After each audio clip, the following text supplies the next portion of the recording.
think that Heidegger and Hegel have different views on death for sure. But it's interesting because when I first I read the two of them together over a summer for the first time, and I thought, well, they just have their position's exactly the same about our relation to death. And I think that's wrong. But that was my first reaction. But I don't think that death for Hegel is collective. Like, I think there's something, it's individual in a way that's different for Heidegger, because for Hegel, I think death is what, he calls death the absolute master, right? Like, and I think as the absolute master, it's what interrupts the collectivity for him. And that's what Heidegger likes about death, right? Like, death, in anticipation towards death, individualizes Dasein down to itself, right? Like, that for Heidegger, that's really, at least the Heidegger of Sein und Zeit, that's really the key. That's what makes it philosophically valuable, is that it's not like what it breaks you out of Dossmann, right? Right. Right. In the public, one dies, but death is always this individualizing experience for Dasein, right? And that's what Dossmann tries to tranquilize us about. But that I think is not Hegel's position, but I think he does see that, like, that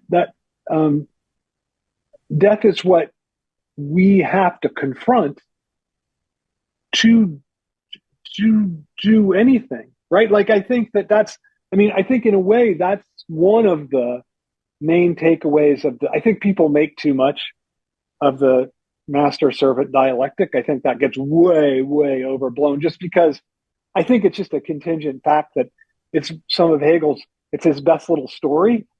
It's his best little, writing. And so people, they glom onto it. And then, of course, Kozhev's influence is incredible in that light. But I think one of the good takeaways of that is that this confrontation with death, which only the servant has, I think that often gets misread too.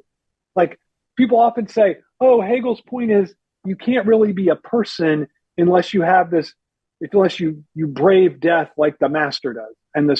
But no, his point is the master is actually wrong, because the master thinks, I'm going to brave death, and because there's something about me that will survive my death, like whatever, my recognition of my identity as someone, a figure of mastery. But Hegel's point, when he calls death the absolute master, his point is that's not true.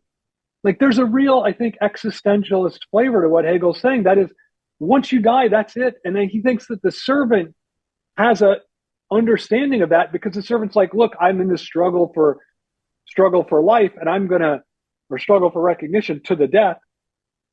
I give up before I die, because I understand that death is that's it. It's the absolute end. And recognition is meaningless if you're dead. And the master doesn't think that.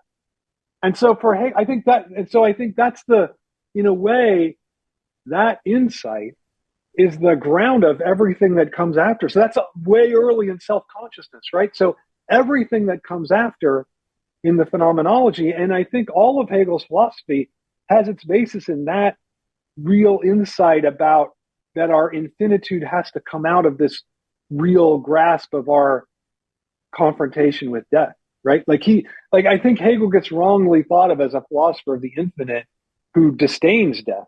But I think that is absolutely wrong. I think it's through this recognition of death as absolute master that one then comes to our infinitude. So I think I wouldn't call that collective, right?